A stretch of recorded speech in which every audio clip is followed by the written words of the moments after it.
Hello, good morning, good afternoon, good evening, everyone. Welcome from wherever you're joining today. My name is Susan, and I am joined by the amazing Dexibit founder, Angie Judge. Welcome, Angie. Hi, Susan. Today, we are going to be talking all about forecasting in Dexibit. We'll be sharing an overview of how our forecasts work, and we'll take you through some examples for when you may be using forecasting. But to begin with, I'll take you through a quick intro to Dexibit for anyone that may be new here. So if you're new to Dexibit, we do data analytics specifically for visitor attractions. This is for both cultural and commercial organizations. And our mission is to democratize data, and we do that by bringing together all sorts of data from around the visitor's experience and your venue's operations. So things like footfall, ticketing, CRM, point of sale, e-commerce, social web, weather, and so much more.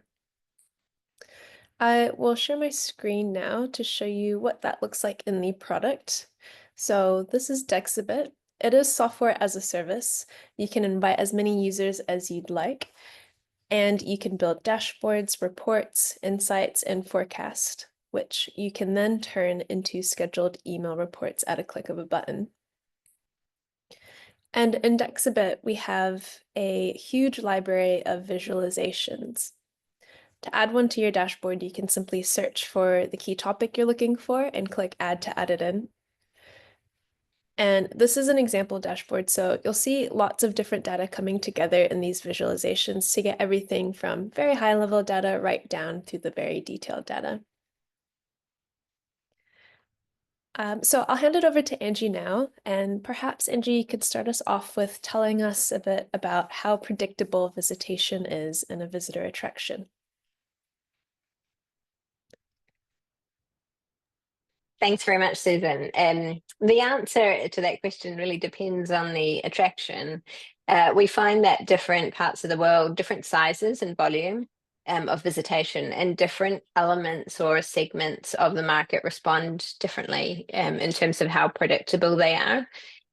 For example, an art gallery, particularly one that has a fairly steady exhibition schedule, is relatively more predictable, particularly at larger sizes, and especially where it's in an area where things like tourism are quite stable, compared to, for example, a small science museum, particularly in the regions, and especially so where they've got a lot of school groups, some of which can be quite large and then cancel at the last minute. So all of these sorts of factors tie into the level of predictability. There's some things that can help make things more predictable. For example, having a great back history of data, or for example, being able to have a lot of context around that data to be able to point out, this is when we started this exhibition, this is when we had this press release that went out to market, this is when we hosted this event series, for example. All of that starts to add context to that data.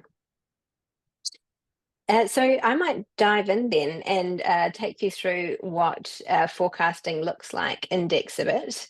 And we will take a look at some of the actual data as well. So before we get started with the product, there are a few different opportunities to use forecasting when you're thinking about how actionable this data is. And my favorite place to start is at the very beginning with financial and strategic planning. So usually in the lead up to the financial year, particularly in that last sort of 3 months, and the team will be thinking about how many visitors are going to come in the following year, what are the ramifications for that for revenue, and then how we're setting budget off the back of those assumptions, and potentially modeling a few different scenarios. For example, if they're thinking about different exhibitions that are going to come through and what the different dynamics of that might mean for their market and their audience. And so that's the first place where machine learning can come into play. Now we predict up to 15 months ahead and roll that 15 months every day. So you've always got that view ahead. And on occasion, we also do things like exhibition simulation too. For example, if you're thinking about bringing in different exhibitions and trying to make a decision between each one, or if you're thinking about modeling a particular exhibition and trying to make a decision on things like when that exhibition will be held, how long it might be held for, what price point it's being held at, and maybe how it's being branded and marketed. And the same is true for other things that you might do in product from time to time in your visitor experience. So that might be, for example, events that are being hosted at a large scale, or new experiences that you're bringing in.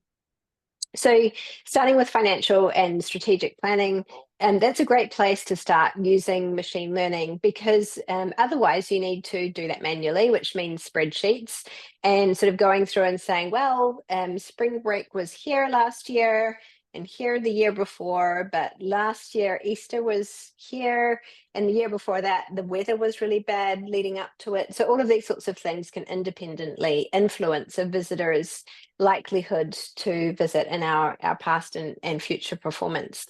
And so rather than doing that, all of that groundwork manually, that's where machine learning can come in. So using machine learning, our models at Dexibit have been developed specifically for visitor attractions. They've been tested and used operationally for years in lots of different visitor attractions around the world.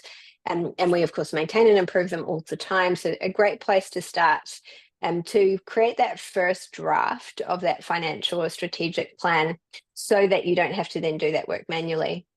It means not necessarily that you'll just take that and copy and paste it and that will be the plan. There's still always the nuances that the team will know about, maybe things that are unusual events that don't have precedent in past to refer back to in the model, and something that you're trying for the first time, like you might be opening a new building, for example, or maybe things that you know about or you're thinking about that maybe the model doesn't know about, like you're playing with the idea of ramping up a major marketing budget in the future and you haven't yet committed to that or done anything at that level in the past. So it is just that starting point to take the legwork out of the baseline visitation projection on top of, or revenue or whatever the case might be, on top of which you can then layer your own.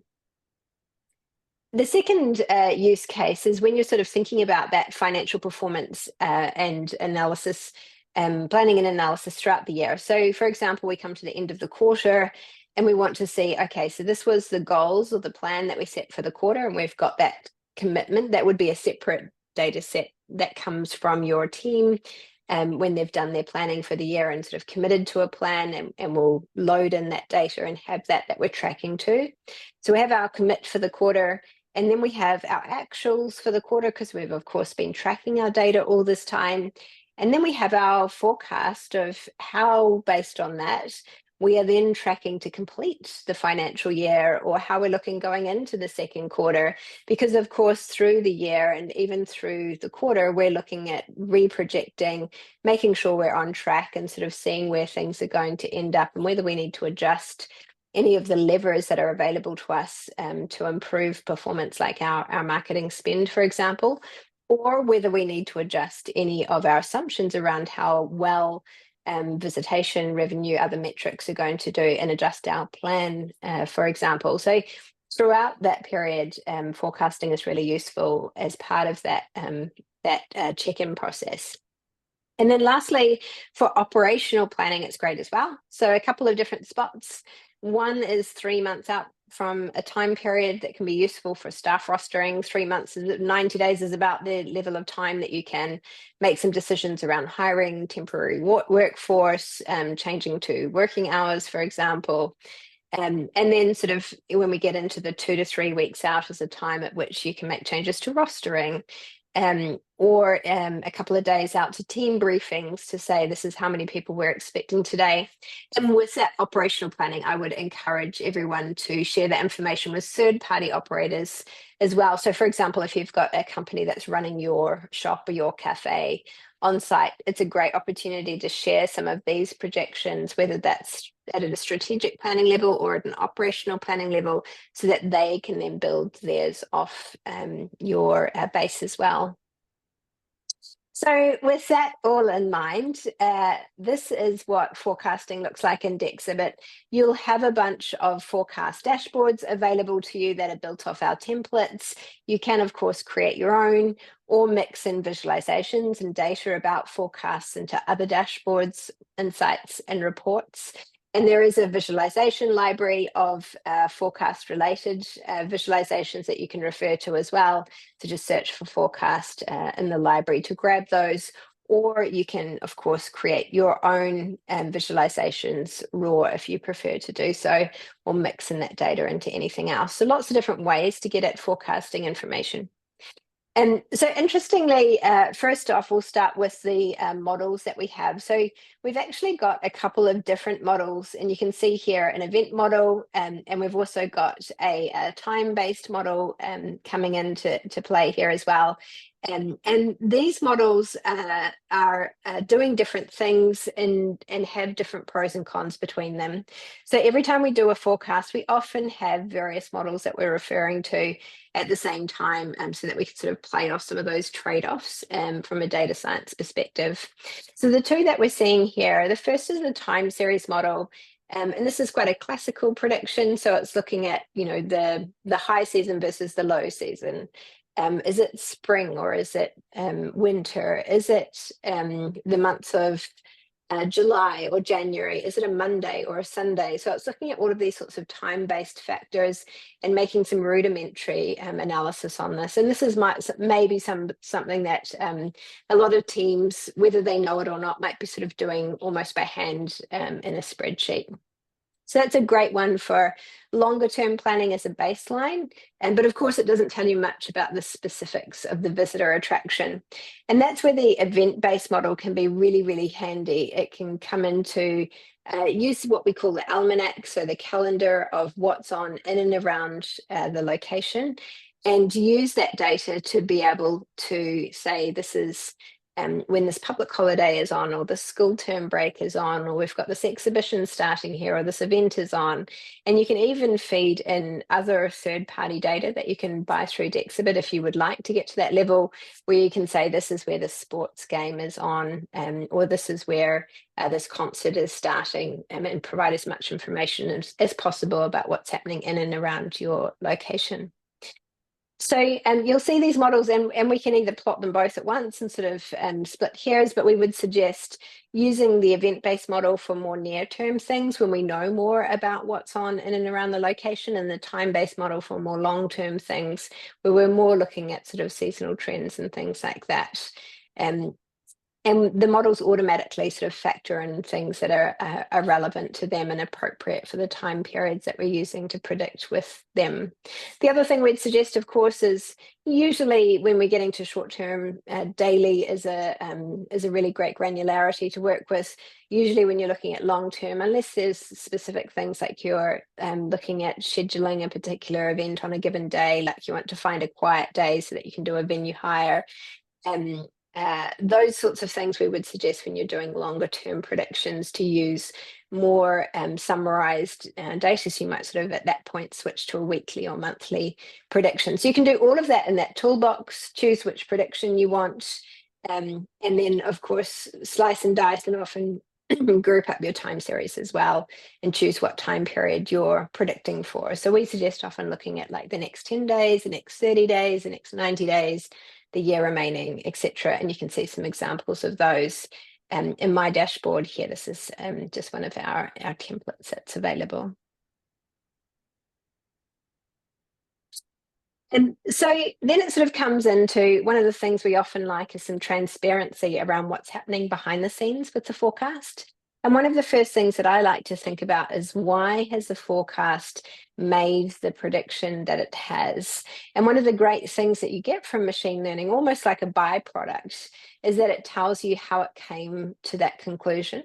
So here, for example, you can see my feature analysis of each one of the features that's involved in my prediction, and the degree to which that's played a part in that moment.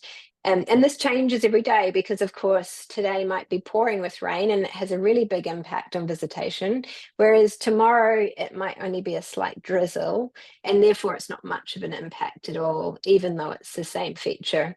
And that feature might wane to be positive and negative. Sometimes a rainy day in the winter can have a really different impact than a rainy day in the middle of summer. In winter, we tend to sort of want to bundle up and stay at home, where it's summer, we're used to going out all the time and we're busting to get out of the house. And so when it rains, we might still go out and do things. So all of these sorts of things that are influencing your visitor behavior can also then influence your forecasting model. So I find it really helpful when I'm analyzing the predictions. I like to compare back, of course, to like how things went last year and my own gut feel, but I also like to have this available to me to see, why has it made these predictions? Why is this low? Why is this high? And often when we start digging into some of these things, if something's feeling unusual to us, it starts to offer that sort of explanation, like actually the growth rate recently has been slowing down, and actually this time last year we have traditionally had quite a quiet period. So it really helps to sort of bring in some of that context. And out of interest with that, of course, you've got the almanac available to you through the products. So that can be on a feed, which can sit on your dashboard or report, or on the feed that comes up on in your toolbox on the side of any time-based visualization. So it can be really useful to see what is the information that we have given this model that it is using to make to rely on to come up with these predictions. And of course, this is a really great habit as well, to be grooming this data constantly, not just for the purposes of improving the forecast accuracy, but because it's such an important knowledge information record to have and to be able to keep and to have as value from data for the future. So that when we're looking at back on this day, whether we are a machine learning model or a human being, we can say, oh, look, this was the day where we had a tornado warning. And actually, we then had quite a lull through the afternoon. It was unusual, but that's why. And so it creates that sort of context that we can all then use to interpret data and remember these things into the future. And so one of the moments that I find really useful for doing that reflection is each month or each period, it's quite useful to sort of reflect back on forecast accuracy to see to what degree should we rely on these forecasts, and to what degree can we do something about that forecast accuracy. In terms of how we think about accuracy, it's really important to think about granularity as the context for that accuracy. It's a lot easier to be very accurate with like a monthly prediction, but when we get down to daily predictions where things can vary quite a lot, then that becomes a much harder target to hit. So if you're comparing apples with apples of, we're this much percent accurate when we're guessing on a monthly basis for our budgeting, make sure that that's the accuracy that you're comparing back to a machine learning model's performance as well, because it might be making those predictions on a daily basis, for example. And in terms of accuracy, we like to sort of think of things as gold, silver, and bronze. So for us, a gold level is a daily accuracy of, or weekly accuracy of over 90%. A silver accuracy is 1/80%, and a bronze accuracy is 1/70%. And anything below that we believe should be investigated. Now, if it's one or two instances a month, it's probably life. Things happen and pop up from time to time where we might have an unusual result that's not in line with prediction. But if it's happening on a regular basis, at that point, that's when we intervene and start to look at how we can tweak and refine the model for improved performance. And so that's a great thing about having all of this data in Dexibit, is you can plot your percent achieved or any other sort of forms of accuracy, like absolute percentage error, for example. If you're a data scientist, I like to stick with something a little bit more basic for me, so that I can understand how well the model is performed. And one of the great things that this does is it points out any days where there has been a blip, and I need to be able to see what's going on there. Now, this might be a couple of things. One, it might be that tornado warning, where it's a good prompt for me to come in and groom that almanac to add that event or experience or occasion to the calendar as a reference. And I might even sort of drop a pin on that visualization to show, hey, look, this lull is from that tornado warning. And it's a good prompt for me to then have added that information in and captured that when I'm doing that sort of weekly or monthly habit of looking back and reflecting on this. Or the other thing it might be, and we can plot this actually as one of the fields, is as a residual. So the difference between what the prediction was and what actually happened, whether that's positive or negative. And particularly when I can then make some leaps to real world things that are happening that are probably going to have that causation with that, I can potentially start to use that residual as a way of recognizing that impact. So say, for example, I started a brand new advertising campaign. I've never run it before. I haven't got anything comparable that's going to be involved in my machine learning models, and I suddenly see a huge uptake in my visitation. It'll take a while for my machine learning model to catch up with that and go, oh, something different's happening, and make those predictions. We do retrain and repredict them every day, so they're moving all the time to catch up with things like that. But when I start to see that residual, it's a good way for me to say, hey, look, this is the impact of this thing happening. Or likewise, if my competitor across the road's opened a brand new exhibition or dropped their prices or their opening hours or something like that, and I start to see an impact of something that wasn't predicted, then again, I can start to give some relationship to that. And so those residuals are a really great way. Again, I might want to plot those instead of my percent achieved here to see just how much is this costing me or gaining me on my metric like visitation. So, and that's sort of a really brief overview of forecasting, of how you use it, how it works behind the scenes, how you visualize and plot it, and then how you understand it and take a look at its accuracy. You'll also find in your almanac, of course, as well, there's often some notes from our data scientists when we're looking at this data or managing models or maintaining things. So we might make it drop the odd note in there as well. You can see them, they're always marked with a crystal ball if you want to capture them in your dashboard. So a great way is to use that almanac visualization and to pop a little filter in there to grab those notes out in particular. Thanks very much, Susan. Angie. We do have a question here, and it is, how long do my forecasts take to adjust once I've updated my business rules? And that's a really good one. So quite often, particularly in the early days when somebody's starting out, or if they're making massive change, like they've changed out their ticketing system, they might have been with us for years, but have moved from one vendor to the other on the ticketing side. These are moments when often the underlying data that the model is being trained on can move really significantly. So our models are retrained and repredict every single day. So the answer to that question is 24 hours.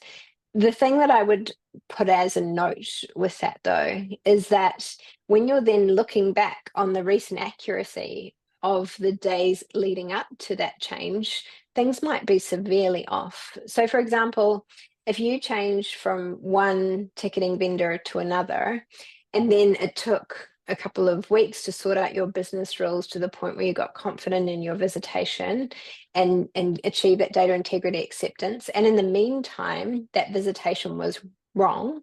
And in the meantime, that model was making predictions based on those. I would just sort of put a blanket note on that period where you feel that those predictions were off, so that when people are looking back on that time, we can ignore that on any accuracy calculations. We make sure we don't use any of those predictions for the future. So that's just one thing to think about, that they're updating every day, but just to be careful with those predictions if the data underneath them is moving.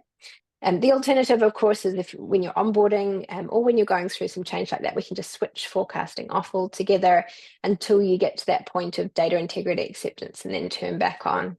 The same is true if anything happens, majorly environmentally. Maybe you have experienced a major road closure for construction that's quite long-term near you. It takes a little while for, in that case, the models to pick up on a trend having happened, versus in the case of the actual underlying visitation data that's being fed and trained into the model having substantially moved as the training data set. So two quite different situations, but because those predictions are being made every day, the models are catching up as soon as they can. Amazing. Thank you so much, Angie. And thank you everyone who joined today. We look forward to seeing you next month. Thanks, Susan. Bye.